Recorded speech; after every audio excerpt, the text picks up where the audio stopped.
mukundwa twongeye guhurira kuri uyu murongo w'umucyo w'isabato. Reka nongeye gusuhuze mu izina ry'umwami wacu Yesu Kristo. Ndanezerewe cyane ko Imana iduhaye andi amahirwe atangaje yo kwinjira mu gice cya nyuma cy'igitabo cya Daniel. Twakomeje kubana n'Imana itwigisha muri ubuhanuzi bw'igitabo cya Daniel, muri rwa rugendo rurerure tumarezemo ukwezi kose. Ukwezi twari twarahaye insanganyamatsiko kuvuga ngo ukuri kw'iki gihe mu gitabo cy'umuhanuzi Daniel. Ndashima Imana cyane rero ko yabanye natwe, none tukaba twenda kugera ku musozo. Imana yacu ihabwe icyubahiro. Uyu munsi tugiye kwinjira mu gice cya nyuma, igice cya 12. Duherukana turi mu gice cya 11 mu buryo bw'umwihariko. Ejo twaganiriye umurongo wa 44 w'igice cya 11 tureba iby'inkuru ziturutse iburasirazuba. Ni rya jambo ryahanuwe rirushaho gukomera kandi n'ijuru ryari ryandikishije. Wibuka amagambo Imana yategetse kwandika, itegetse Habakuki mu gice cya 2 umurongo wa 2 n'uwa 3. Ndamubwira uti andika ibyerekanwe ubigaragaze ku mbaho kugira ngo ubisomye abyihutire, kuko ibyerekanwe bifite igihe byategekewe ntibizatinda kukigeraho kandi ntabwo bizabeshya, kuko kuza ko bizaza ntabwo bizahera. Imana yacu ishimwe rero ko iryo jambo yandikishije, yaduhaye n'umwanya wo kurisuzuma muri uko kwezi kose. Muri aka kanya mu gice cya 2 mu gice cya 12 tugiye kuganira amagambo make cyane, ndetse turaganira imirongo 4. Ariko kuvuga ko ari make si uko adafite ubusobanuro burebure. Nongeye kukwiseguraho ko ibyigisho guhera muri iki gice cy'ubuhanuzi byagiye biba birebire. Twari dufite byinshi byo kuvuga ariko mu gihe gitoya. Ahari Imana izadufashe kugira ngo twibuke ko igihe cy'abantu gihenze. Ubutaha tujye dutegura ibyigisho bigufi. Nzi yuko nakiriye ubujyanama bwinshi kuri iyo ngingo nubwo byangoye rwose. N'uyu munsi rero ntabwo icyigisho ari kigufi, ariko turaganira imirongo 4 yonyine y'igice cya 12. Nagihaye insanganyamatsiko ivuga ngo igihe Mikayeli azahaguruka. Igihe Mikayeli azahaguruka. Reka mbere yuko twinjira muri byanditswe byera tubanze twicishe bugufi imbere y'Imana maze dusenge. Data wa twese uri mu ijuru, izina ryawe ryubahwe. Ndagushimira kugira neza kandi bazazoraho iteka ryose. Ngushimiye kumpaye amahirwe yuko tugiye kuganira n'umuntu ukurikiye iki cyigisho ijambo ryawe muri Daniel igice cya 12. Wabanye natwe muri Daniel igice cya mbere, turakomeza tugeze mu gice cya 12. Ushimwe kandi n'ubu ngubu twiteze kuduha ubwenge ngo dusobanukirwe n'ibyanditswe bisoza ubutumwa watwoherereje. Bane natwe muri uyu mwanya kugeza dusoje, mu izina ry'umwami wacu Yesu Kristo, amen. Igihe Mikayeli azahaguruka. Zirikana ko inkuru tugezeho mu gice cya 12 yatangiranye n'igice cya 10, igihe twabonaga Imana igendera umugaragu wayo Daniel ije kumubwira ubuhanuzi bukomeye. Icyo gihe ni ryarisi niyerekwa yagize mu mwaka wa 3 wo ku ngoma ya Kuro umwami w'Ubuperesi. Ubwo ni muri 536 cyangwa 535 mbere ya Kristo. Iyi rero ni inkuru ikomeza ikageza mu gice cya 11 kikabona umusozo wacu muri iki gice cya 12 tugiye kwinjiramo. Umugabane ubanza w'iki gice ugizwe n'amagambo asoza ya Gaburiyeli, maze umugabane wundi ukaba uri amagambo y'umugabo wari wambaye umwenda w'igitare duhera ku murongo wa 6 ari we Yesu Kristo. Iki gice rero ni igice gifite ubutumwa bwo kwitabwaho cyane nk'uko bishimangirwa n'umwuka w'ubuhanuzi. Amagambo dusoma mu mwuka w'ubuhanuzi ku ipaje muri cya gitabo Manuscript Releases, turareba volume ya 15 yacyo ku ipaje ya 228 banditse amagambo dukwiye kuzirikana. Baranditse ngo abantu b'Imana bakeneye kwiga imico ikwiriye bagomba kugira ngo babashe guca mu kigeragezo no guhamywa mu minsi ya nyuma. Benshi babayeho mu ntege nke z'ibyamwuka no gusubira inyuma. Ntabwo bazi ibyo bizera ibyo ari byo. Nimureke dusome kandi twige igice cya 12 cya Daniel. Numuburo dukeneye gusobanukirwa mbere yuko tugera mu gihe giheruka. Hari abakozi bavuga ko bizera ukuri nyamara batarejejwe n'uko kuri, keretse gusa impinduka niboneka mu mibereho yabo, naho ubundi bazavuga bati databuja aratinze, nk'uko ijambo ry'Imana ryavuze muri Matayo 24 umurongo wa 48. Biragaragara rero ko iki gihamya kiri kudushishikariza kwita cyane ku butumwa bwanditse mu gitabo kihe, mu gitabo cya Daniel, mu buryo bw'umwihariko igice cya 11. Pawulo aduhaguza amagambo akomeye cyane avuga ati ariko mwebweho bene data ni muri abo mwijima ngo uwo munsi ubatungure nk'umujura. Ni amagambo yandikiye Abatesalonike mu rwandiko rwa mbere igice cya 5 umurongo wa 4. Mu kwiga rero iki gice cya 12 cy'igitabo cya Danieli, turaza kunezezwa n'ubutunzi bukirimo butangaje bw'amakuru atangaje Imana yaduhishuriye. Ibyo ntabwo ari ukugira ngo ugwize ubumenyi gusa, ibi nabyo bikwiye kumvikana neza muri ubwo buryo, ahubwo ni ukudutegurira kuzakomera ku munsi mubi ubwo igihe cyo kugeragezwa kizaba kije. Reka tujyane rero muri Danieli twumve icyo marayika Gaburiyeli akomeza kumubwira n'uburyo umuburo uheruka ubutumwa umukunzi wacu n'umukiza Yesu Kristo afitiye twebwe abasoreweho n'imperuka y'igihe ari ubutumwa bw'ingenzi. Reka tubanze turite ku gihe cy'umubabaro, igihe cy'umubabaro utarigeze kubaho. Turabisoma muri Danieli igice cya 12 umurongo wa 1. Reka nkwibutse iki ngiki. Twasoje igice cya 11 umurongo wa 45 tubona ibyuko aka gahembe gato umuntu w'isuzugurwa yibasiye abavuga ubutumwa bwiza, yibasiye inkuru ziturutse iburasirazuba n'ikasikazi, kandi ngo azagerageza kubamba amahema he hagati y'umurwa wera n'umusozi, hagati y'inyanja n'umusozi wera ufite ubwiza, nyamara azaba ageze ku munsi w'imperuka ye ntawe uzamuvuna. Noneho rero umurongo wa 10 wa mbere w'igice cya 12, maze icyo gihe Mikayeli wa mutware ukomeye ujya ahagarikira abantu bawe azahaguruka. Hazaba ari igihe cy'umubabaro utarigeze kubaho uhereye igihe amahanga yabereyeho ukageza icyo gihe. Nuko icyo gihe abantu bawe bazaba banditswe mu gitabo bazarokorwa. Umurongo wa 2, kandi benshi bo muri bo bazaba barasinziriye mu gitaka bazakanguka, bamwe bazakangukira ubugingo buhoraho, abandi bazakangukira gukorwa n'isoni no gusuzugurwa iteka ryose. Kandi abanyabwenge bazarabagirana nk'umucyo w'isanzure ry'ijoro, n'abahinduye benshi ku bukiranutsi bazaka nk'inyenyeri iteka ryose. Amen. Murongo wa 4, nuko Danieli bumba igitabo gifatanisha ikimenyetso kugeza igihe cy'imperuka. Benshi bazajarajara hirya no hino kandi ubwenge buzagwira. Aya niyo magambo tugiye kuganira, ino mirongo 4 gusa niyo tugiye kuganira, kandi biragaragara ko ari Gaburiyeli ugifite ijambo, aracyakomeje kuvuga ibikomeza ku byavuzwe mu gice cya 11. Danieli nawe akomeje gutega amatwi amagambo y'urusobe yatangiranye n'umurongo wa 1 w'igice cya 11. Murongo wa 1 w'igice cya 12 ratubwiye ngo maze icyo gihe Mikayeli wa mutware ukomeye ujya ahagarikira abantu bawe azahaguruka. Hazaba ari igihe cy'umubabaro utigeze kubaho uhereye amahanga yagenje gute yabereye ukageza icyo gihe. Nuko icyo gihe abantu bawe bazabanditswe mu gitabo bazarokorwa. Mbese igihe cy'umubabaro utageze kubaho bisobanuye iki? Nshuti yanjye, Gaburiyeli aratubwira ibya Mikayeli, umwe mu batware bakomeye waje kumutabara igihe arahanganye n'umutware w'Ubuperesi muri Danieli igice cya 10 umurongo wa 20. Usubireyo urebe. Bivuze yuko nta wundi uretse Mikayeli wa mutware ujya ahagarikira abantu bawe usobanukiwe ndetse byinshi kuri ibi bintu kuruta marayika. Uwo ni Danieli rero igice cya 10 umurongo wa 21 utubwira ibyo Mikayeli niwe ugiye guhaguruka rero. Kuba Gaburiyeli arabwira Danieli ati ni umutware uhagarikira abantu bawe, ibyo nabyo biduha ubundi bwishingizi ko ari n'umutware wacu natwe. Haleluya. Kandi azaduhagarikira. Ni umugaba w'ingabo, ni umwami w'abami, ni Mesiya umutware. Niko iki gitabo cya Danieli cyakunze kumwita. Genda usome Danieli igice cya 8 umurongo wa 11, usome wa 25, wongere usome igice cya 9 umurongo wa 25, uzasanga ariyo mazina Yesu yitwa. Ni wa wundi wakoze ku munwa wa Danieli abasha kubumbura akanwa aravuga, yari yahindutse utavuga muri Danieli igice cya 10 umurongo wa 15 kugeza wa 16. Rero noneho Gaburiyeli aratubwira yuko icyo gihe Mikayeli azagenza gute? Azahaguruka. Haleluya. Mbega inkuru nziza. Igihe Mikayeli azahaguruka niko nisi iki kiganiro muri aka kanya. Ntabwo ibintu bizakomeza kugenda nk'uko tubibona ubu ngubu. Twakomeje kubona mu gice cya 11 umuntu w'isuzugurwa yivuga, ariko nshuti yanjye ntabwo umuntu w'isuzugurwa azakomeza kugenza uko ashaka. Mikayeli uhagarikira abantu b'Imana azahaguruka. Haleluya. Ariko se azahaguruka ryari? Igihe azahagurukira tukibona mu gice cya 10 mu gusoza igice cya 11, igihe bivugwa ku murongo wa 40 bizaba bigeze ku mutima rwose. Nyamara bakwibaza ati ubundi guhaguruka kwe gufite ubuhe busobanuro?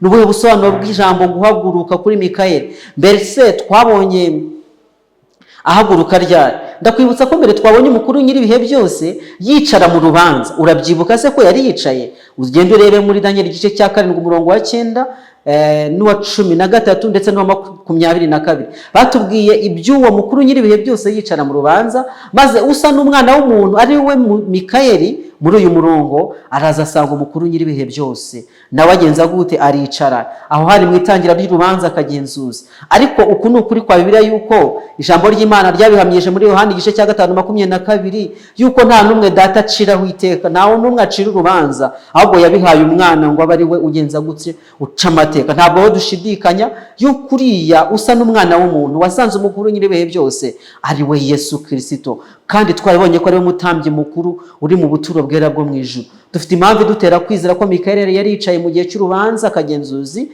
mu gihe cyo kwezwa ku buturo bwera kumera imyaka 2300. Twabonye mu Daniel igice cya 8. Aho no guhera ryari ku itariki 22 ukwakira 1844. Guhaguruka kwe noneho bisobanukire, turamubona aza aricara, yicarana n'umukuru nyir'ibihe byose mu gihe cyo gutangira urubanza. Noneho rero igihe kizagera ubwo agahembe gato kazaba kakiri kwisararanga kaje gutsembaho abantu b'Imana. Twabonye ngo abenshi azabatsembaho pe, kubera yuko bari kubwiriza inkuru ziturutse he? Iburasirazuba. Nuko rero guhaguruka kwa Mikayeli ni ikimenyetso cy'uko umurimo wakorerwaga mu buturo bwo mu ijuru ushyizwe ku iherezo. Haleluya! Uzaba urangiye, umurimo w'ubuhuza uzaba usojwe, igihe cy'imbabazi kizaba gishyizwe ku iherezo ku munyabyaha. Mbese ibyo bintu birakwirwa mu mutwe wawe? Burya imbabazi ku munyabyaha ntabwo zizagumaho. Oya, icyo gihe Mikayeli wa mutware ukomeye ugihagarikira abantu bawe azahaguruka nshuti yanjye. Dusoma amagambo yo mu mwuka w'ubuhanuzi mu ntambara ikomeye ku ipaji ya 130. Baranditse ngo marayika wari waratumwe azagaruka atangaza ko umurimo yari yarahawe awurangije, ko ishungura riheruka ryamaze kugera ku isi, maze abagaragaje ko ari indahemuka ku mabwiriza y'ijuru bose bashyizweho ikimenyetso cy'Imana nzima. Ayo ni amakuru tubona mu Byashuwe igice cya 7 iby'uko hatanzwe itegeko rikahabwa abamarayika 4 bafashe imiyaga yuko bagenza gute? Yuko bakomeza gufata imiyaga kugira ngo ikimenyetso gishyirwe ku mbata z'Imana. Nuko rero igihe umurimo uzaba urangije, abamarayika ufite wino ku itako rye agenda ashyira ikimenyetso ku bantu b'Imana, turaza kubibona ibyo ari byo. Azaza atangaze amakuru avuga ati umurimo nakoraga ugeje gute? Urarangiye. Ishungura rero ryamaze kugera ku isi, maze abagaragaje ko ari indahemuka ku mabwiriza y'ijuru bose bamaze gushyira ku kimenyetso cy'Imana nzima. Nuko Yesu azarangiza umurimo wo gusabira abanyabyaha imbabazi mu buturo bwera bwo mu ijuru. Azamura ibiganza avuga n'ijwi rirenga ati inkozi y'ibibi yose nigumye ikora ibibi, n'uwanduye mu mutima agumye yandure, nawe intungane igumye ikora ibitunganye, n'umuziranenge agumye akore abe umuziranenge. Ni amagambo yanditse mu Byashuwe igice cya 22 umurongo wa 11. Hano bakoresheje Bibiliya ijambo ry'Imana. Nshuti yanjye, igihe kigiye kuza atangazwa itangazo ryo kurangira kw'imbabazi. Umukiranutsi nagumya mu umukiranutsi, ukiranirwa nagumya akiranirwe, uwanduye mu mutima nagumye yandure, kandi uwera nawe nagumye yezwe. Mbega amagambo akomeye. Uyu magambo niwe nari maze kuvuga. Byashuwe igice cya 7 mbona marayika wundi amazamuka ava iburasirazuba afite ikimenyetso cy'Imana ihoraho, arangurura ijwi rirenga abwira ba marayika 4 bahawe kubabaza isi n'inyanja ati ntimubabaze isi cyangwa inyanja cyangwa ibiti tutaramara gushyira ikimenyetso ku ruhanga rw'imbata z'Imana yacu. Nanone turabona yuko guhaguruka kwe ari byo bizatuma igihe cy'umubabaro gitangira. Ibyo bintu birakomeye cyane. Icyambere ni uko igihe cy'imbabazi kigenje gute? Kirarangiye. Mikayeli umurimo yakoraga mu buturo bwera bwo mu ijuru nk'umutambyi mukuru ushyizweho iherezo. Agiye kwambara imyenda ya cyami kugira ngo yitegure kuza gucyura itorero riri ku isi. Ariko umurongo watubwiye andi makuru cyane ngo icyo gihe kizaba ari iki? Kizaba ari cy'umubabaro utarigeze kubaho kweregeye amahanga yabereyeho. Ubwo rero bisobanuye iki? Guhaguruka kwa marayika niko gutangira kw'igihe cy'umubabaro. Birakomeye. Igihe urubanza akagenzuzi ruzaba rurangije imirimo yarwo, ikigomba gukurikiraho ni ugushyirwa mu bikorwa by'imyanzuro y'urubanza.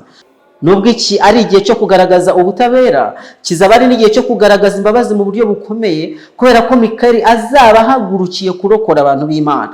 Twarabibonye ko ubutabera bw'Imana bukomeje gutyo ntihabeho kugira ngo hagaragare imbabazi z'Imana zitabonetsemo ubutabera ntabwo zaba ari imbabazi, ngo ntabwo rwari urukundo rw'Imana ngo ikibi cyakomeza kigasagamba. Ndibuka ko twaganira ayo magambo tureba ubutabera n'imbabazi by'Imana muri Daniel igice cya 9. Nshuti zanjye, kizaba ari igihe cy'umubabaro utarigeze kubaho. Imyanzuro y'urubanza izaba igenje gute? Izaba ije. Ku rundi ruhande ariko ibi nibyo bisobanuye kurangira kw'imbabazi ku banyabyaha. Burya abanyabyaha nabo barababarirwa bagakomeza guhendahendwa, Imana igakomeza kubarinda mu bugoryi bwabo kugira ngo hari igihe cyo kwihana kigere, kugira ngo hari bumva ijwi ry'Imana bababarirwa ibyaha byabo nibemera kwakira Yesu Kristo. Ariko nshuti, dusoma muri cya gitabo Intambara Ikomeye ngo ubwo Kristo azaba arangije umurimo we w'ubutambyi mu buturo bwera bwo mu ijuru, uburakari bukaze buzasukwa. Uburakari bukaze buzasukwa. Mbese ubwo burakari tubusanga he? Tubusanga mu Byashu igice cya 15 n'igice cya 16. Umurongo wa mbere w'igice cya 15 atubwira ngo iki? Mbona mu ijuru ikindi kimenyetso gikomeye gitangaza. Ese icyo kimenyetso gitangaza ni ikihe? Nicyo bamarayika 7 bafite ibyago 7, nibyo by'imperuka, kuko muri byo arimo umujinya w'Imana wuzurira. Umurongo wa mbere w'igice cya 16 naho utanga amakuru akomeye cyane. Itegeko riratangwa rikuturutse ku Mwami Imana ngo musuke mu isi izo nzabya ndwi z'umujinya w'Imana. Mbega ibyago 7 bizagera ku bantu b'Imana, ku banyabyaha banze Imana. Ibyago 7. Ese ibyo byago wari wabitekereza? Reka dufate umwanya muto dutekereze iby'iki gihe cy'umubabaro utarigeze kubaho. Umubabaro uzagera ku banzi b'Imana, ba bandi banze kwakira ukuri turimo tubwiriza, banze kwemera inkuru ziturutse iburasirazuba ngo bazakire. Byashu igice cya 16 ndagira ngo nushaka kurambura ibira yawe tuhatinde gatoya. Umurongo wa 2, uwa mbere aragenda asuka urwabya rwe mu isi. Abantu bafite ikimenyetso cy'inyamaswa bakaramya igishushanyo cyayo bafatwa n'ibisebe bikomeye. Ikigeragezo cya mbere ngo ni iki? Ni ibisebe bikomeye. Marayika wa 2 asuka urwabya rwe mu nyanja, ihinduka amaraso nk'ay'intumbi. Ikintu cyose cyo mu nyanja gifite ubugingo kigenza gute? Kirapfa. Marayika wa 3 asuka urwabya rwe ku nzuzi n'imigezi n'amasoko, nabyo bihinduka amaraso. Mbega ishyano! Mbega ngo abantu baranywa amaraso. Umurongo wa 5 uravuga ngo wawera we uri umukiranutsi, kuko ariko wabitegetse, kuko bavushije amaraso y'abera n'ay'abahanuzi, nawe bahaye amaraso ngo abe ariyo banywa. Ibyo bizagera ku banzi b'Imana. Nshuti zanjye, barenganyije abantu b'Imana. Twarabibonye ejo yuko hari abantu bazibasira abavuga ukuri kubera ko imico y'abana b'Imana izabashinja, maze babibasire ngo nabo abayobozi b'amadini y'ibinyoma igihe bazabura ubusobanuro baha abantu babo, maze bakavuga bati nimutwereke icyo Uwiteka avuga,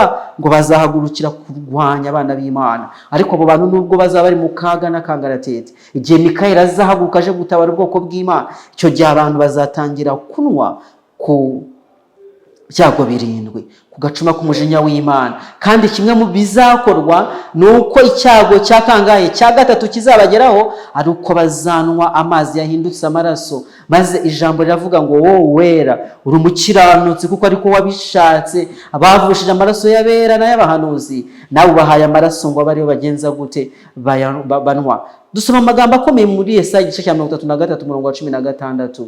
Hatubwira ngo azahabwa ibyo kurya bimutunga, n'amazi yo kunywa ntabwo azagenza gute? Azayabura wowe n'umukiranutsi w'Imana. Dushobora kugira ngo mbese ko amazi yose azaba yahindutse amaraso, abana b'Imana bazabaho bute? Ijambo ry'Imana ritanga isezerano rikomeye muri Yesaya 33 umurongo wa 16 yuko umukiranutsi wazahabwa ibyo kurya bimutunga, n'amazi yo kunywa ntabwo azayabura. Haleluya. Umurongo wa 8 w'igice cya 16 tubwira marayika wa 3 bambe wa 4 asuka urundi rwabya, maze arusuka mu zuba, rihabwa kokesha abantu iki? Umuriro. Ibaze nawe, abambere byafashe hehe? Byafashe ibisebe biratera.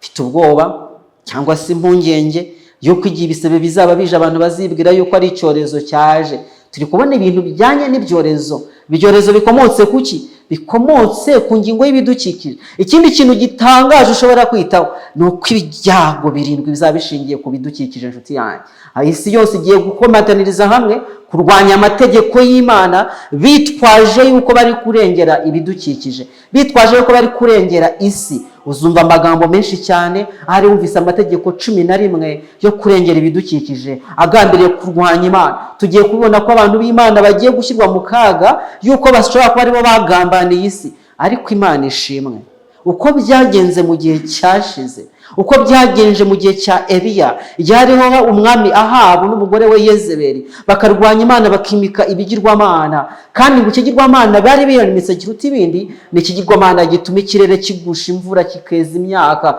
maze Imana itanga itegeko icyo gihe mu isengesho rikomeye rya Eliya, ndavuga ati dore bishingikije ibigirwamana ko ari byo bigusha imvura, noneho Imana hagarika imvura yo kongera kugwa mu kirere, maze ikirere kiragenda gihinduka kirakakara cyane, byatsi byose biruma, bimara imyaka 3 n'igice nshuti yanjye, bimara iminsi 1260. Ejo tuzongera tuganire iby'iyo minsi 1260 iteye ubwoba, muhanuzi bwa biragiye igaruka kenshi cyane, imara imyaka 3 n'igice. Izuba ryokeje abantu nshuti zanjye, bigiye kongera kubaho, maze bya Mana yitwa isi, wa mubyeyi witwa isi, abantu basimbuje Imana umuremyi, kwakuramye byaremye aho kuramya umuremyi, turi kubona umuvumbo wabyo mu manama ateye ubwoba ya buri mwaka, bigiye guhinduka. Abamarayika bazasuka inzabya zabyo mu byaremwe, maze byaremwe byivumbagatanye, tuzagira ngo ni ibyorezo biteye nk'uko n'ubundi ibyorezo biri gutera, kandi ibyorezo bigiye gukomeza gutera kugira ngo abantu bibwire yuko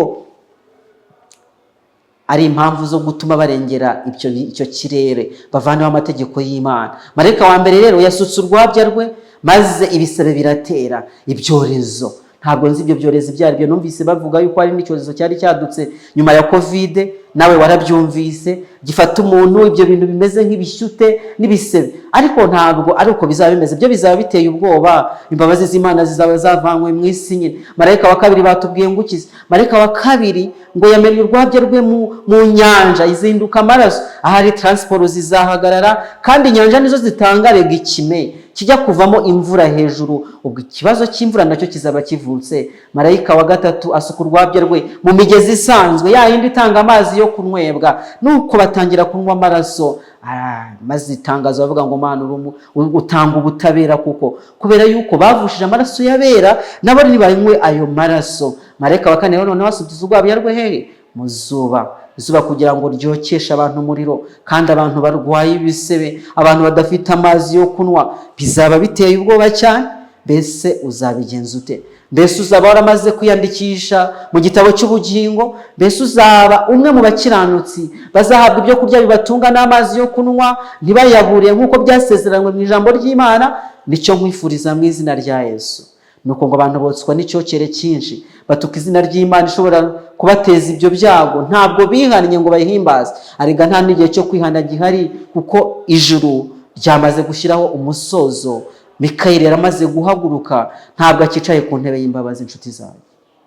Marayika wa gatanu asuka urwabya rwe ku ntebe y'ubwami ya nyamaswa, ubwami bwayo bucura umwijima, kuribwa gutuma bahekenya indimi zabo, kandi kuribwa kwabo n'ibisebe byabo bituma batuka Imana nyir'ijuru ntibihana imirimo y'intoke zabo. Ikiyago cya gatanu kizaba kihariye cyane ku butware bwa ya nyamaswa. Marayika wa gatandatu asuka urwabya rwe mu ruzi runini Ufurate, amazi yarwo akamera kugira ngo inzira y'abami baturuka iburasirazuba yitegurwe. Nuko mbona mu kanwa ka cya kiyoka no mu kanwa ka nyamaswa no mu kanwa k'umuhanuzi w'ibinyoma havamo imyuka 3 mibi isa n'ibikeri, kuko ariyo myuka y'abadayimoni ikora ibitangaza, igasanga abami bo mu isi ngo bahururize kujya mu ntambara yo mu munsi ukomeye w'Imana ishobora byose. Nuko ibateraniriza ahantu mu ruhebara witwa Harimagedoni. Iyo ni intambara izaba mu gihe kizaza. Hari abantu bajya babeshya ngo icyago cya gatandatu cyarate, ngo intambara y'Uburusiya na Ukraine ngo ni intambara ya Harimagedoni. Oya, iki ni icyago kigomba kuza, kandi ngo kizaza gikamya uruzi rwa Ufurate. Mbese uruzi rwa Ufurate ni iki? Ni ikigereranyo twarabibonye yuko Babuloni igomba gusenyuka uruzi rwa Ufurate rubanje kugenza gute? Rubanje gukama. Nshuti yanjye, icyago cya karindwi bambe cya gatandatu kizaba kije gukamya uruzi rwa Ufurate kugira ngo intambara ya Harimagedoni itangire. Erega tubona amagambo akomeye cyane mu byahishuwe yuko abami bo mu isi bazakanguka amaso yabo, maze bakabona yuko ya nyamaswa yabayobeje, maze bakabona ko wa mugore wari uhetse inyamaswa wasindishaga bari mu isi agasambana nabo, agasambana n'abami bo mu isi yababeshye. Bazamugarukira ngo bamutanyagure, nibo bazamwitanyagurira, bazatangara cyane. Ubwo rero urumva ko uruzi ruzaba rwamaze gukama, urumva yuko bya binyoma bye bizaba bitagifite igaruriro. Icyo ni icyago kizamwibasira nacyo mu buryo budasanzwe, ubwo isi yose izaba isa nkaho ikuweho igihu, kugira ngo babone ukuri kw'ibintu kwariko. nyuma y'ibi igihe cy'umubabaro kizatangira. Umubabaro utarigeze kuba uhereye mbere na mbere. Tugeranije ibihamya dufite byabaye mu bihe byashize, uyu mubabaro uzagerageza kwihangana kwabera mu buryo burenze ukwemera. Nyamara ubwoko bw'Imana ari bo b'abanyabwenge bo mu bantu bazarokorwa. Haleluya! Umuntu wese wanditse mu gitabo cy'ubugingo, cya kindi cyabumbuwe igihe Mikayeli yazaga ku itangira ry'urubanza, umva azarokorwa. Byashiwe 19:11 haduha isezerano rikomeye. Mbona ijuru rikinguye, kandi igiye kubona mbona ifarashi y'umweru. Haleluya! Uhetswe nayo yitwa uwo kwizerwa kandi uw'ukuri, niwe uca imanza zitabera, akarwana intambara zikwiriye. Ingabo zo mu ijuru ziramukurikira zihetswe n'amafarashi y'umweru, zambaye imyenda y'ibitare myiza yera kandi itanduye. Mu kanwa ke havamo inkota ityaye kugira ngo ayikubite amahanga. Yengesha ibirenge mu muvure w'inkazi, yegesha ibirenge mu muvure w'inkazi y'umujinya w'Imana ishobora byose.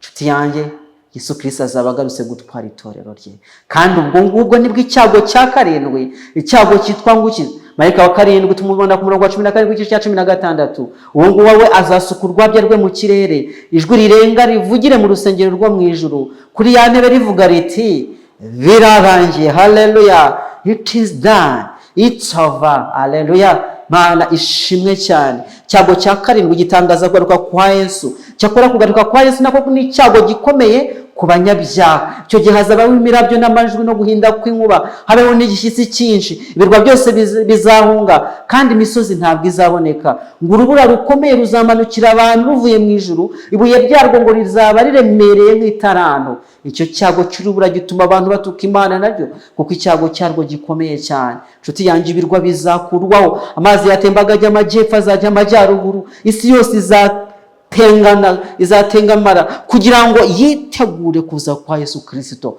Ni umunsi uzaba uteye ubwoba, ariko ngo bizaba birimo n'icyago gikomeye cyo kugwa k'urubura gupima ibiro hafi 25, nuko batubwiye yuko itarani ipima ibiro 25 kikubite ku muntu. Mbese wari wagira ibyago waba uri munsi y'igiti cya avoka kaba yakugwa ku mutwe? None se avoka ipima ibiro bingahe? Ipima amagarama, ariko kuba yakwikubitaho biteye ubwoba. None se ibiro 25 byaba bimeze bite? Burya Imana ni urukundo cyane, Imana iratangaje cyane. Umuntu umwe ngo yigeze guhinyura iby'Imana, maze yibaza impamvu Imana yafashe uruyuzi rw'igihaza ikajya uruterekaho ikintu kinini cyane. Reba nawe igihaza ukuntu kingana, cyangwa se cya watermelon, ariko cyera ku kantu k'akagozi karandaranda kadafashe. Ariko nujya kureba igiti cy'inturusu ni kirekire cyane kandi kirakomeye, kirahamye, ariko wajya kureba imbuto zacyo ni duto cyane rwose, ni duto cyane dufatishwa ku mpera z'intoki. Maze umuntu apinga Imana atari ku yo Mana ubundi idatekereza neza. Kubera iki yafashe igihaza kinini cyane ikagishyira ku kayuzi gatoya karandaranda hasi, maze igiti gifite ubudahangarwa bukomeye ikagiha iki? Ikagiha utubuto dutoya. Nuko kugira ngo ijuru rimwigishe, ngo yaje kurarama munsi ya cya giti, maze akatsi kagwa hehe? Kagwa mu jisho, kamubuza amahoro, biramucanga, aratokorwa nyine, ka katsi gaturutse kuri ya nturusu.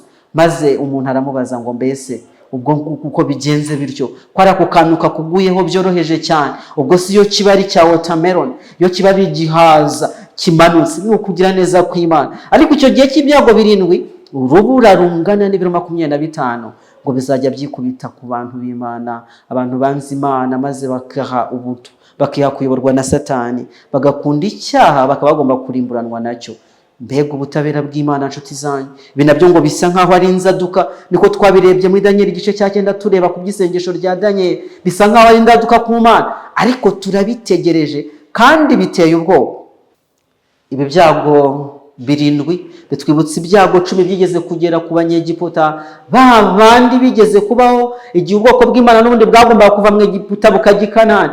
Erega ibyabanje kubaho nibyo bizongera kubaho. Farawo nawe yaravuze ngo umwana ni yiheze, Uwiteka ninde ngo mwumvire? Ntabwo nzi Uwiteka. Ibyo twabonye yuko abanyegiputa bashushanya bahakana Imana, nuko ahakana Imana, maze Imana imuteza ibyago. Igihe ibyago byari bimugezeho, ibintu byabaye bibi cyane. Uzagenda usoma ibyo byago mu gitabo cyo Kuva, uhere mu gice cya 10 gukomeza, urebe ukuntu ibyago byabagezeho. Mbese ni bande bakize ibyago? Impamvu mujyanye mu gitabo cyo Kuva no kugira ngo umenye abakize ibyago ibyari abari bo. ni abasize amaraso ku nkomanizo z'imiryango yabo. Nshuti yanjye, iki ni igihe cyo kwisunga Imana. Ejo twarabivuze ko ari igihe dukwiriye kwemera ko imico yacu itunganwa rwose, tukaba duhagaze munsi y'ibendera rya Emmanuel. Haleluya! Ibendera risize amaraso rya Emmanuel niryo dukwiriye kuba duhagaze munsi, twishingikirije ku cyo Kristo yakoze, twishingikije ku butabazi bwe, twaramaze kwiyunga nawe kuko ari mu buturo bwo mu ijuru, kandi ngo ntabwo yahinjijwe n'andi maraso, ahubwo ni amaraso yatambiwe Karuvari, yitanze ku bwacu. Haleluya! Uyu murongo wa mbere tumaze kubona uteye ubwoba cyane. Igihe Mikayeli azahaguruka, reka nongere nkugusubiremo twumve. Umurongo wa mbere utubwiye ngo iki? Maze icyo gihe Mikayeli wa mutware ukomeye ujyahaguruka kira abantu bawe, azahaguruka, guhagarikira abantu bazahaguruka. Hazaba ari igihe cy'umubabaro utigeze kubaho, kweregeye amahanga yabereyeho ukageza icyo gihe. Nuko icyo gihe abantu bawe bazaba banditswe mu gitabo, bazarokorwa. Turabonamo ibintu 5 bigomba gukorwa muno murongo. Icya mbere ni ukurangira kw'igihe cy'imbabazi. Igihe cy'imbabazi kiri hafi kurangira, kandi abantu b'Imana bakwiye kumenya ayo makuru cyane. Icya kabiri, igihe cy'umubabaro wa Yakobo kizagendana n'icya gatatu cy'igihe cy'ibyago 7. Ibyo bintu nabyo bigomba kuba muri icyo gihe. Erega igihe cy'umubabaro utarigeze kubaho ntabwo ari umubabaro ku banyabyaha gusa, n'abana b'Imana bazaba bari mu gihe cy'umubabaro utarigeze kubaho. Ntitubona se ko inkota y'umuntu w'insuzugurwa ndetse bafatanyije n'abaretse isezerano ryera bamwibasiye cyane. Ntitubona Yesu ko ikiyoka kimaze gucira inuza imyuka 3 isa n'ibikeri ngo kijya kuyobya abari mu isi, kugira ngo itangazo cyo kurimbura abantu b'Imana ribeho. Nuko icyo gihe kizaba ari igihe cy'umubabaro wa Yakobo, kizaba ari igihe cy'umubabaro kwa bantu b'Imana. Ariko kandi icya gatatu nuko ari n'igihe cy'ibyago 7. Inshuti zanjye, icya kane tubona yuko Yesu Kristo azagaruka ku bice byo mu ijuru, aje kwimika ubwami bw'iteka ryose bw'abera. Ariyo ngingo ya 5 tubona muri uyu murongo. Ibi byose birushijeho kumvikana neza igihe twigerekwa ryo muri Yohana yabonye mu gice cya 19 kugeza igice cya 21. Ibyo byose igihe bizagenza gute? Bizasohorera. Ndetse wongeyeho kiriya gice cya 15 n'igice cya 16 cyerekeranye n'ibyago 7. Amagambo nsoma mu ntambara ikomeye ku ipaji ya 135 igika cya 2 kuri ntambara ikomeye ntoya baranditse ngo igihe cy'umubabaro n'agahinda kituri imbere, kandi icyo gihe kiradusatiriye. Ni igihe kidusaba kwizera, gushobora kwihanganira intege nke, kuzarira n'inzara, kwizera kutazacogora nubwo hazi ibigeragezo biteye ubwoba. Mbega igihe cy'umubabaro utarigeze kubaho, igihe kidusaba kwizera, kandi uko kwizera kukaba gushobora kwihanganira intege nke, gushobora kwihanganira kuzarira, kwihanganira inzara, kwihanganira gutinda kw'igihe. Igihe gisaba kwizera kutazacogora nubwo hazi ibigeragezo biteye ubwoba. Igihe cy'imbabazi cyahawe abantu bose kugira ngo bitegure icyo gihe cy'akaga. Yakobo yatsinze kubera ko yihanganye kandi agafata icyemezo kidakuka. Intsinzi ye ni igihamya cy'imbaraga amasengesho ahoraho. Abazashika mu masezerano y'Imana nka Yakobo kandi bakihangana nkawe bazatsinda nk'uko nawe yagenje gute yatsinze. Tumaze kubona ko ari igihe cy'umubabaro wa Yakobo. Ibi bijyanye n'igihe cy'umubabaro wa Yakobo ushobora kutabyumva neza, ariko nusoma iki gitabo Intambara Ikomeye, cyane cyane aya mapaje ndi gusoma 135, uzasobanukirwa iby'igihe cy'umubabaro wa Yakobo ibyo ari byo. Bivugwa mu byanditswe byera rwose yuko ari cyo gihe abana b'Imana bazaba bari mu kigeragezo kidasanzwe, ikigeragezo kizabanziriza kugaruka kwa Yesu.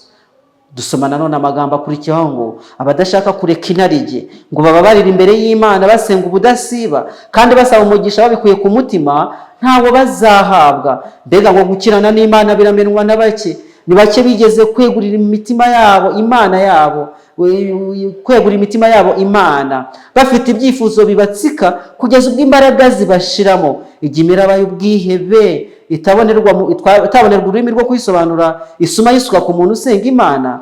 Mbego kwizera kwa bake gusa ngo kubera bari ko gukomeza gushikama ku masezerano y'Imana. Mbega ukuntu igihe cy'umubabaro wa Yakobo kidusaba kwegera Imana cyane. Ngira ngo iki gitabo cyakomeze kutubwira ibyo gusenga. Mbese umubayabari wa Yakobo urawuzi? N'igihe yararaga ijoro asenga ari wenyine, igihe yendaga guhura nande na Esau, yagize umubabaro, ahangana na marayika, arakomeza aragundira ku buryo ndetse marayika yaje kumukomeza ku nyonga y'itako, maze bituma agenda acumbagira. Ibyo by'umubabaro wa Yakobo ni ikintu gikomeye cyane. N'ubu ni imvugo shusho y'ubuhanuzi butangaje y'igihe cyenda kuza, kandi abagundiriye, abakiranye n'Imana, abo ngabo nibo bazabasha guhagarara badatsinzwe. Murongo wa 2 batubwira ibyo bigomba gukurikiraho. Murongo wa 2, kandi benshi bo muri bo bazaba barasinziriye mu gitaka bazakanguka, bamwe bazakangukira ubugingo buhoraho, abandi bazakangukira gukorwa n'isoni no gusuzugurwa iteka ryose. Tumaze kubona ibintu bitanu bigomba kugenza gute, bigomba kubaho. Nuko azaba kurangira ku gihe cy'imbabazi, bifatwe igihe cy'umubabaro wa Yakobo, habeze ibyago 7, haboneka kugaruka kwa Yesu, none ubwami bwa Kristo buhite bugenza gute, bwimikwe by'iteka ryose, ubwami bw'abera na Kristo. Nuko rero murongo wa 2 batubwiye ngo benshi muri bo bazaba barasinziriye mu gitaka bazakanguka, bamwe bazakangukira ubugingo buhoraho, abandi bazakangukira gukorwa n'isoni no gusuzugurwa iteka ryose. Uyu murongo ndagira ngo ko ari wo murongo wonyine uvuga iby'umuzuko w'abapfuye muri iki gitabo cya Daniel, kandi ntabwo ari igitabo cya Daniel gusa, ahubwo uretse muri Yobu igice cya 19 umurongo wa 25 no 26, isezerano rya kera muri rusange rivuga gake cyane ibyerekeye umuzuko. None muri Daniel harimo ukuri kudasanzwe k'umuzuko w'abapfuye. Haleluya, Imana ishimwe. Abapfuye ntabwo bazahera mu gituro. Dusoma amagambo akomeye cyane mu butumwa bwiza. Yesu Kristo arahamya muri Yohana igice cya 5 umurongo wa 25 ngo n'ukuri ndababwira yuko igihe kije kandi kirasohoye, ubwo bari mu bituro bose bazumva ijwi rye bakavamo. Haleluya. Umurongo wa 28, ntimutangazwe n'ibyo, kuko igihe kizaza ubwo bari mu bituro bose bazumva ijwi rye bakavamo, abakoze ibyiza bose bakazukira ubugingo, naho abakoze ibibi bakazukira gucirwaho iteka. Mbega amakuru ya Yesu, ya makuru yigeze kubwira Daniel mu bihe byatambutse nyine. Yesu Kristo arongera agenje gute, ayasubiramo. Reka nkwibutsa amagambo yone Paulo yakomeresheje abantu b'Imana. Urwandiko rwa 2 rw'Abatesalonike igice cya 2 umurongo wa 2 aravuga ati muramenye mutanamuka vuba mukava mu bwenge cyangwa ngo muhagarike imitima, naho mwaba mubitewe n'umwuka cyangwa n'ijambo cyangwa n'urwandiko rukekwa ko ruvuye kuri twe, bihamya yuko umunsi w'umwami wacu maze gusohora.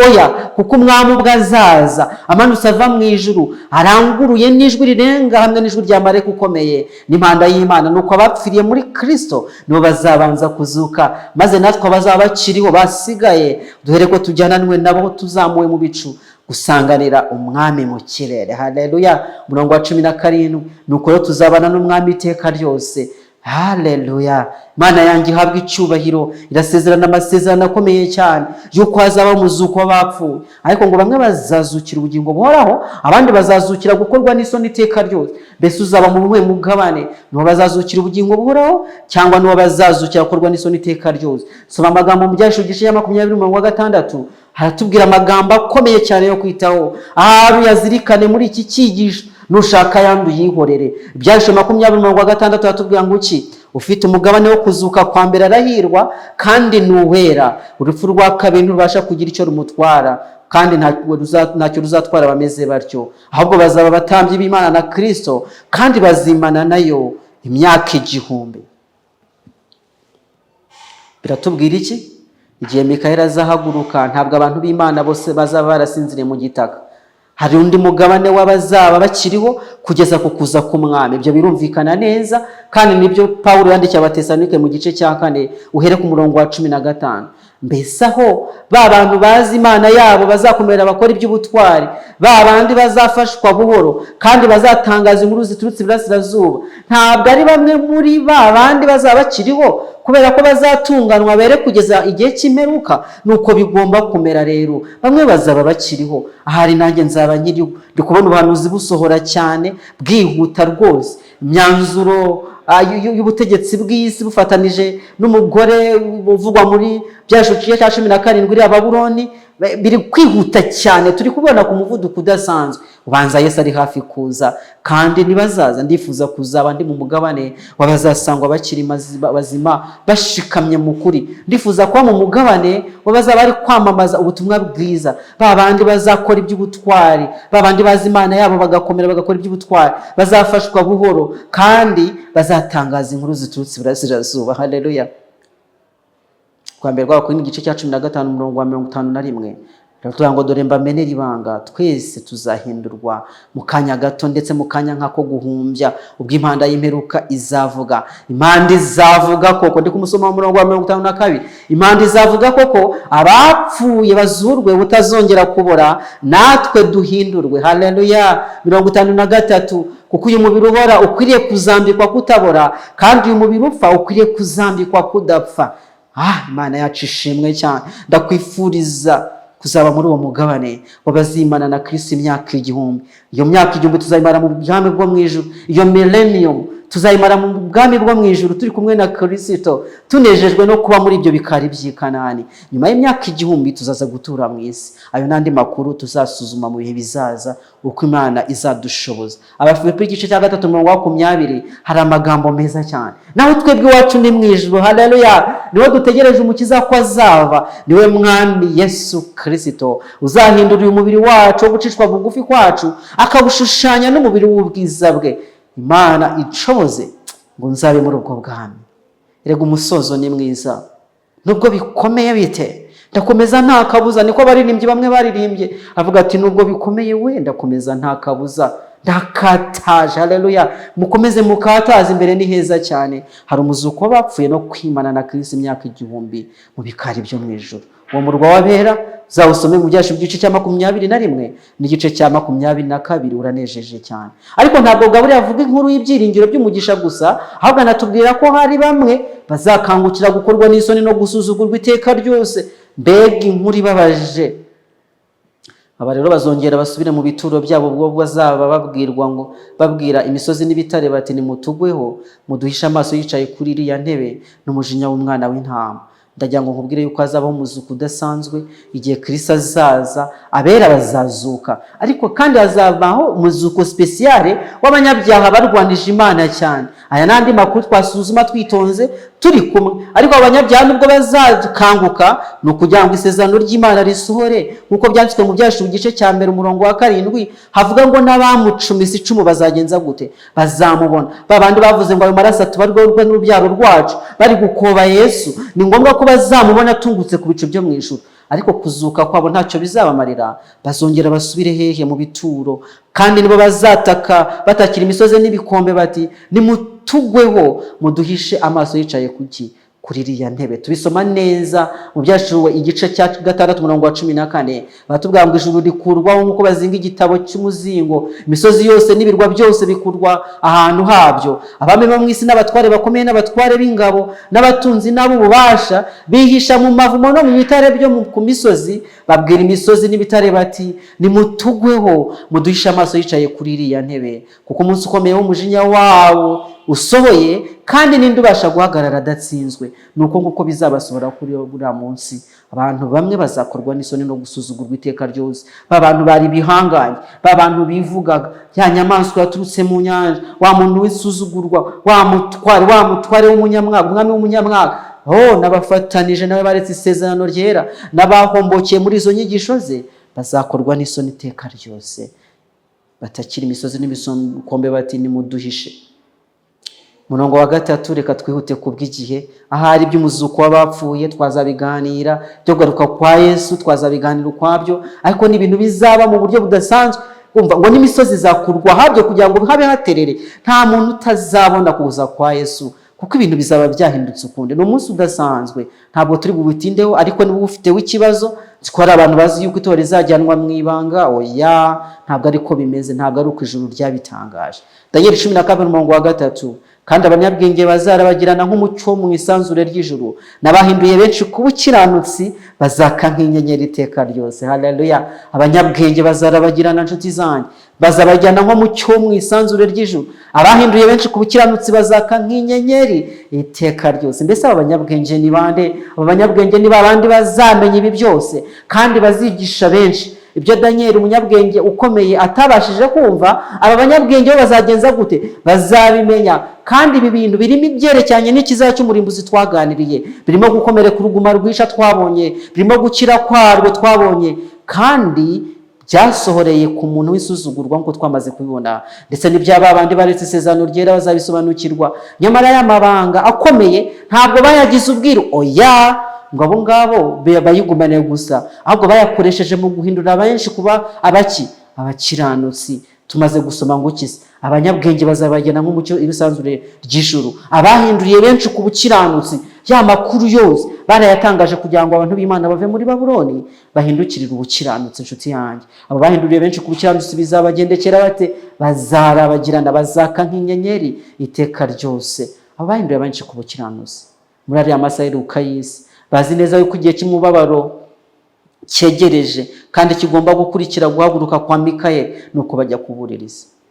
Mbese wakwemera nshuti yanjye ukumva buno butumwa? Erega buno butumwa nta nubwo buzakomeza kubwirizwa gutya. Tubwirwa amakuru y'incamugongo dusanga muri Amosi igice cya 8 umurongo wa 11 atwereka yuko ibintu bitazaguma gutya. Reka tujyane muri Amosi igice cya 8 umurongo wa 11 tugeze ku wa 13 twumva ubuhanuzi buhavugwa nabwo bwo kwitaho cyane kugira ngo igihe wumvira ijambo uyu munsi ndetse ntiwinangire umutima.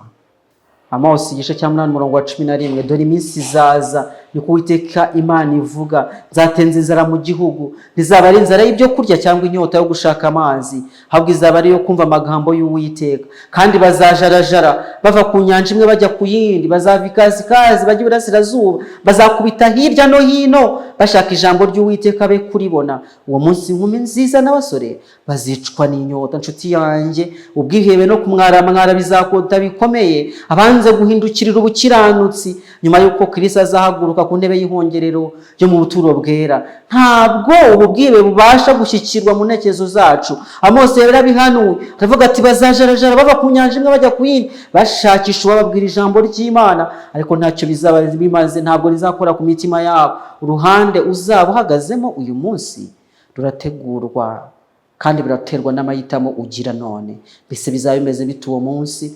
Uyu munsi uyu none turimo ubu ngubu uri kumva aya magambo, uruhande uzaba urahagazemo icyo gihe ruraza guterwa n'amahitamo uhitamo uyu munsi. Imana iguha amahitamo meza kugira ngo utazakorwa n'isoni, ahubwo ubwo wumva aya magambo turi kwamamaza inkuru zitutsi busasazuba wishimire guhindukirira ubukiranutsi maze wemere kuba mu bakiranutsi b'Imana.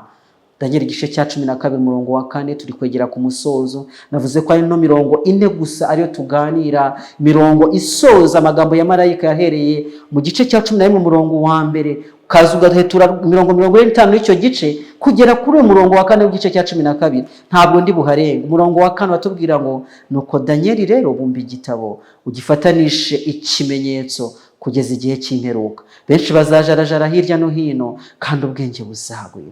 Bumba igitabo, bumba igitabo. Igitabo kigomba kubumba. Aho kugira ngo Daniel abwirwe ubusobanuro bw'ibi byose, ahubwo yabwiwe itangazo ngo bumba igitabo ugifatanisha ikimenyetso kugeza igihe cy'imperuka. Aya magambo ahuje nayo yabwiwe mu gice cya 8 ubwo Gaburiyeli nabwo yavugaga ati ujye ubizigama kuko ari by'igihe cy'imperuka. Daniel 8:26. Rega ubu n'ubutumwa bw'igihe cy'imperuka, n'ubutumwa butureba. Muri ubwo buryo rero iki gitabo kizigamiwe cyane abigihe cy'imperuka kuruta ikindi gihe cyose. Ariko se ni igitabo cyose? Nanone twaba twibeshye tuvuze ko ari igitabo cyose. Ahubwo hari umugabane wihariye ufatanishije ikimenyetso, ariko kandi dusuzumye neza ari n'umugabane usobanukiye bose uhereye mu gihe cy'umwanditsi kuko yagiye abivuga. Ahari kugira ngo tubyumve neza by'umwihariko, kugira ngo byumvikane mu buryo bushyitse, wakwibuka ibyerekwa tubona mu gice cya 8 aho tubwirwa iby'imfizi y'intama n'isekurume y'ihene ndetse n'ibyerekeye iminsi 2300.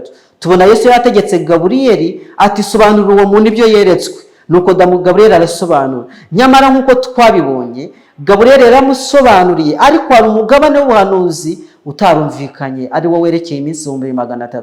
Amagambo yahereyeho yaramubwiye ati ibyo weretswe ni by'igihe cy'imperuka, ntabwo ibyo bintu ari ibyawe. Amagambo ya marayika asoza icyo gice kandi akongera akavuga ngo ibyerekanwe byavuze ko bizaba muri iyo minsi uko buzacya bukira ni by'ukuri, ariko ujye ubizigama kuko ari igihe cy'imperuka gishyize kera.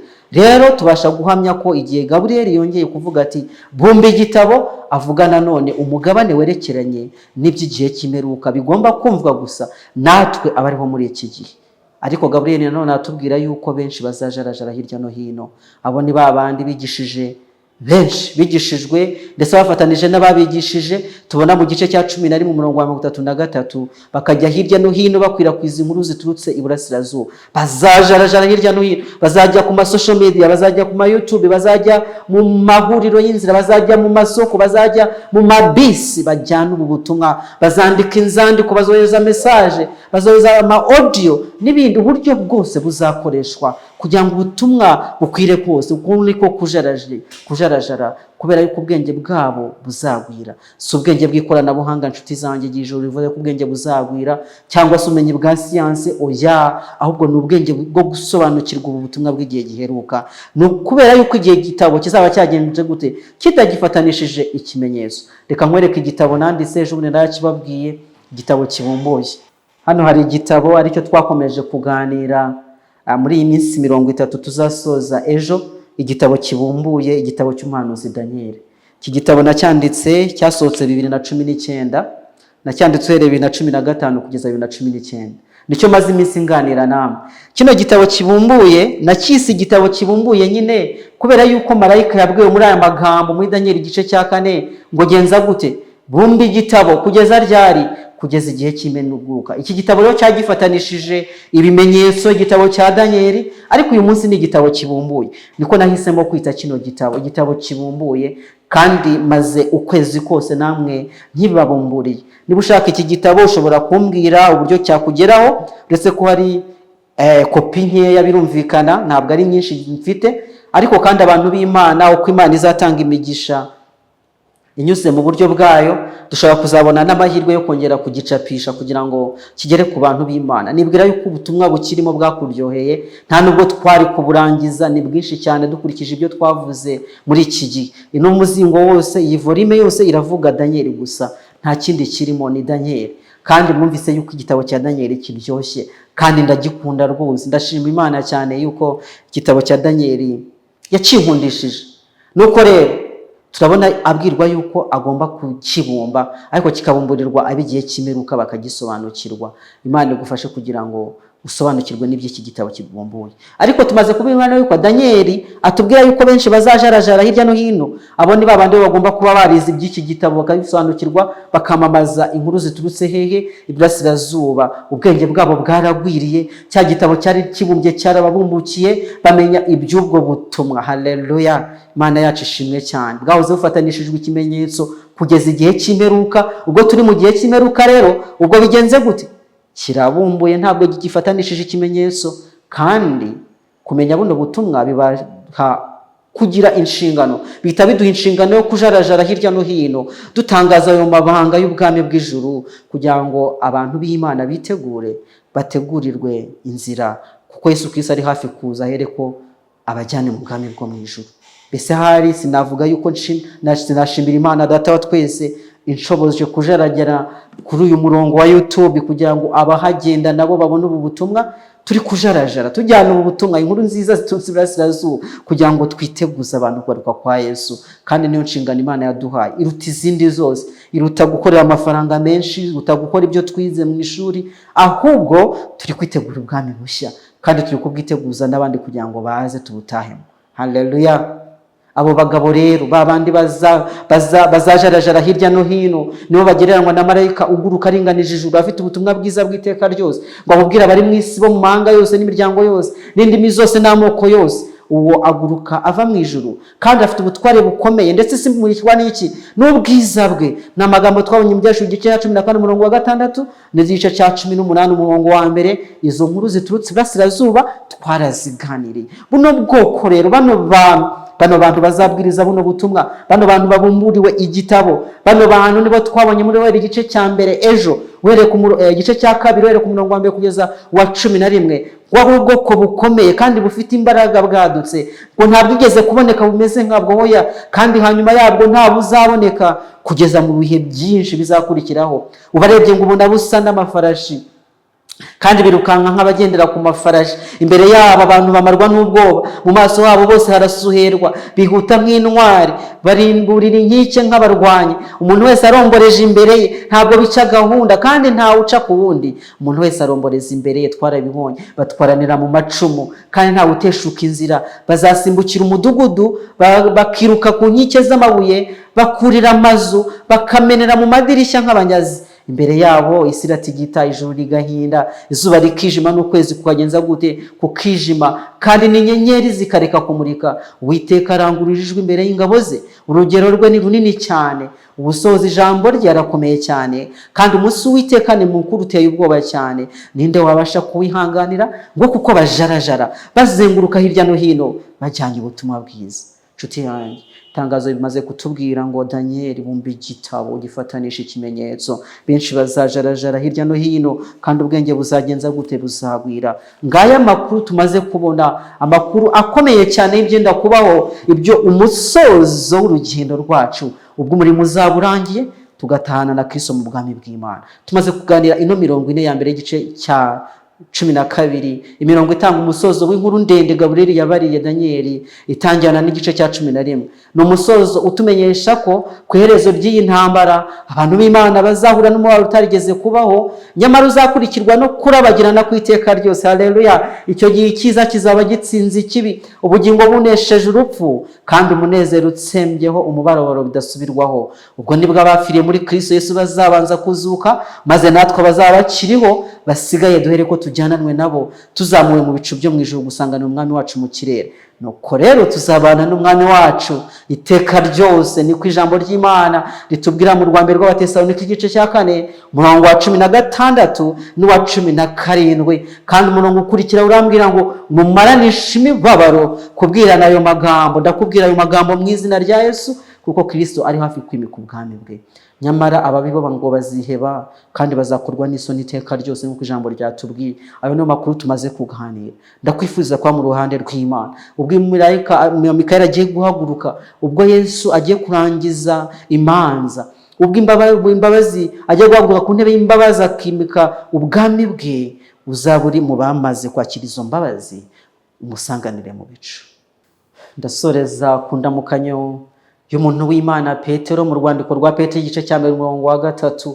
Aravuga ati, Imana y'umwami wacu Yesu Kristo niyo na se ishimwe, kuko yatubyaye ubwa kabiri nk'uko imbabazi zayo nyinshi ziri, kugira ngo tugire ibyiringiro bizima. Haleluya!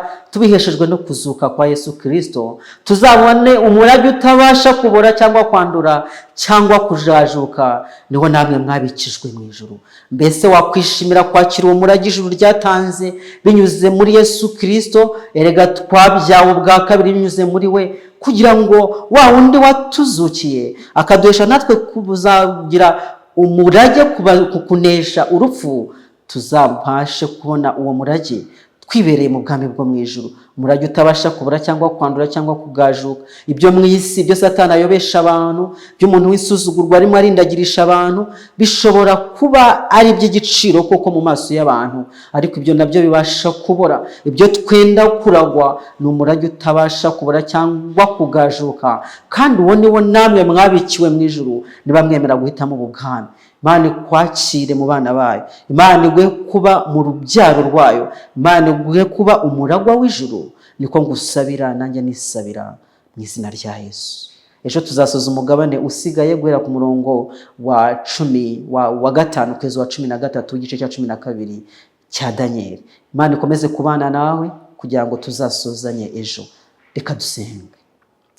Data wa twese uri mu ijuru, uhabwe icyubahiro. Gushimiye neza yawe n'imbabazi zawe zitarondoreka, gushimiye urukundo rwawe rwakomeje kutubana, gushimiye ijambo ryawe ryabumbuwe, gushimiye iki gitabo cya Danieli ko kitari igitabo kifatanishijwe ibimenyetso, ahubwo cyamaze guhinduka igitabo kibumbuye. Gushimiye yuko waduhaye uku kwezi kose kugira ngo kitubumburire. Izina ryawe rihabwe icyubahiro. Ni amakuru meza cyane. Twatangiye bicika, twahereye mu mateka yo mu gihe cya Babuloni, igihe mateka yo mu gihe cya Nebukadinezari, tubona uko ibintu bigenda bisimburana. Tuza kubona uko Antikristo yadutse, tuza kubona akomereka uruguma rwica, tuza kubona rwongera gucya, tuza kubona yibasira ukuri, yibasira isezerano ryera n'abarikomeza. none tubonye Mikayeli ahaguruka aje gutabara ubwoko bwe. Tumaze kubona yuko Kristo azaza kwimika ubwami bwe, bwa bwami bwageranijwe n'ibuye ritarimbuwe n'intoki z'umuntu, rikaza kwikubita kuri bya bishushanyo bigashwanyagurika, maze rigakwira isi yose, ubwami bugahabwa ubwoko bw'abera. Izina ryawe rihabwa icyubahiro.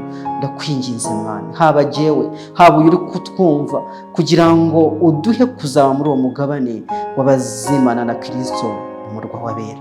Mana, dusenga turagusaba cyane ngo dufatishe umwuka wera, wa wundi wasezeranye ko azatuyobora mu kuri kose, akatubwira ijambo ryawe, akaduhishurira ibyenda kubaho, tukagendera mu mucyo w'itangaza. Kandi watutegekeye ko uzategeka abamarayika bakadukorera. Mwami, imitego ya Satani ni myinshi, ariko muri izo ntambara zose twabonye yuko ari we mugaba. Komeze kuturwanirira kugeza ubwo uzaza ugasanga tugihagaze mu rukundo rwawe. Niko gusenga kwanjye mu izina ry'Umwami wanjye Yesu Kristo. Amen.